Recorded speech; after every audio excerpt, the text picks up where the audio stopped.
Para entender los sensores y su funcionamiento, primero será necesario saber qué es un sistema de control, ya que los sensores son solo una parte de este.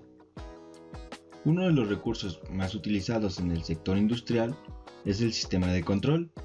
Su función es la de gestionar o regular la forma en que se comporta otro sistema, para cumplir una función determinada.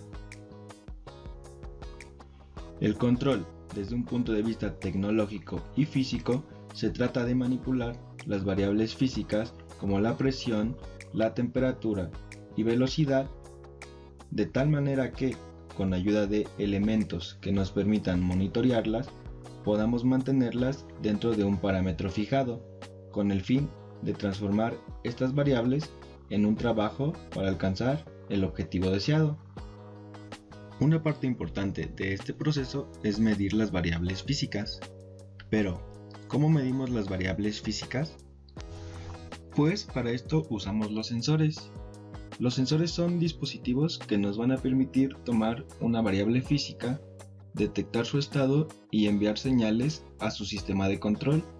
Estos dispositivos pueden ser de muchas formas, tamaños y características, ya que las variables que miden en un proceso pueden llegar a ser incluso miles.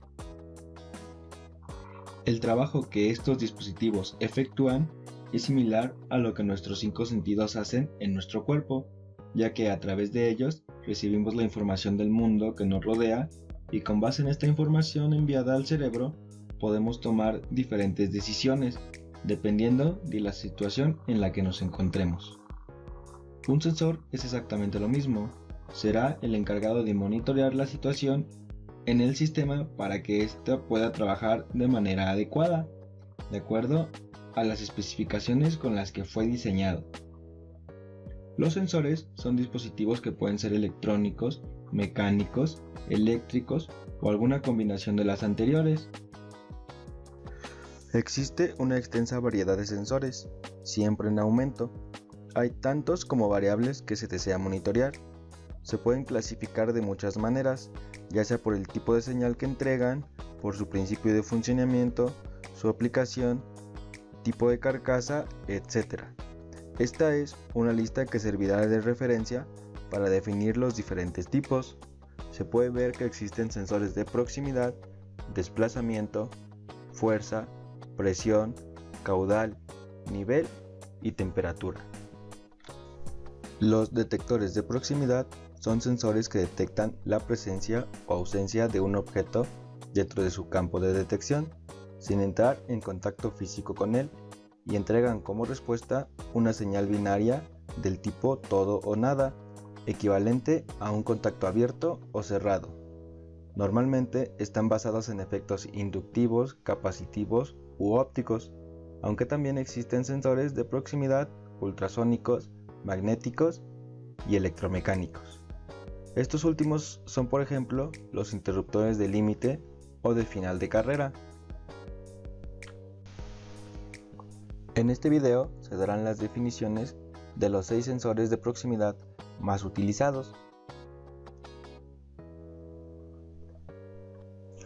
Los sensores inductivos son sensores que detectan objetos sin tener contacto con ellos. Tienen las características de que el alcance de detección es muy corta.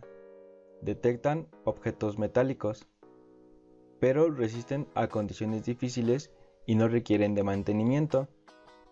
El sensor inductivo funciona generando un campo magnético inducido a través de una bobina interna, ubicada en su cara activa de detección. Otro elemento consiste en un oscilador de alta frecuencia, un demodulador, un conformador de pulsos y una etapa de salida.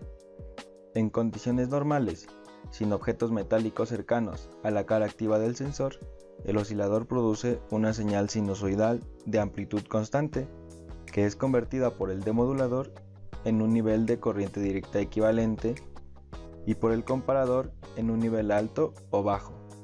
Como resultado, el transistor de salida permanece apagado y la carga se mantiene desenergizada. Por otra parte, cuando un objeto metálico se acerca a la cara activa del sensor, produce una variación que es detectada por el circuito de disparo activando la salida del sensor. Los sensores de proximidad capacitivos se utilizan para detectar tanto objetos metálicos como no metálicos. Debido a esta característica, pueden detectar distintos materiales como sólidos, líquidos o granulados en general. Los sensores capacitivos se componen de una serie de elementos similares a los sensores inductivos. La diferencia más importante radica en que en la cara activa de un sensor inductivo hay una bobina que genera un campo magnético, mientras que en la cara activa de un sensor capacitivo existe un electrodo que genera un campo eléctrico, que a su vez crea una capacitancia, la cual varía cuando un objeto se acerca lo suficiente a la cara activa del sensor, provocando que éste detecte conmutando su salida. Todos los elementos que integran a un sensor capacitivo se encuentran dentro de un encapsulado compacto, sellado y protegido del exterior. Por último, vamos a ver los sensores fotoeléctricos. De todas las familias de sensores de proximidad, la familia de los fotoeléctricos es quizá la más extensa por su gran variedad de distintos tipos y potencial de aplicación. Además, es la familia que posee el mayor alcance de detección comparada con las demás. Funciona detectando la luz. Existen sensores fotoeléctricos que detectan la luz emitida por otros cuerpos, mientras que existen otros que detectan la luz emitida por ellos mismos y que es reflejada por un elemento reflector o bien por el objeto a detectar. Los sensores fotoeléctricos siempre funcionan bajo el principio de detección de luz, pero una cualidad distintiva de los sensores fotoeléctricos es que este tipo de sensores emite también su propia luz, de modo que tenemos un sensor compuesto en esencia por un emisor de luz y un receptor de luz, ambos elementos integrados o acompañados por circuitos electrónicos discretos que, en conjunto, funcionan detectando los objetos que se desea. Al igual que en otras familias, los componentes de los sensores fotoeléctricos se encuentran dentro de un encapsulado que los protege del exterior. Para finalizar, daré un ejemplo práctico, donde utilizaremos un tipo de sensor fotoeléctrico. En este caso va a ser una resistencia LDR que servirá para activar una lámpara cuando se haga de noche. El material que vamos a ocupar va a ser el siguiente: una fotoresistencia LDR, dos transistores 2N3904, un potenciómetro de 100 kΩ, una resistencia de 330 ohms, un relevador a 5 volts y una batería de 9 volts.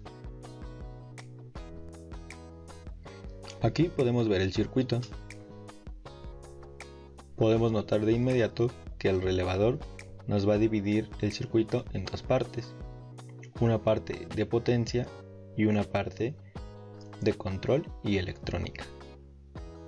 La parte de potencia está a la derecha y la parte de electrónica está a la izquierda del relevador.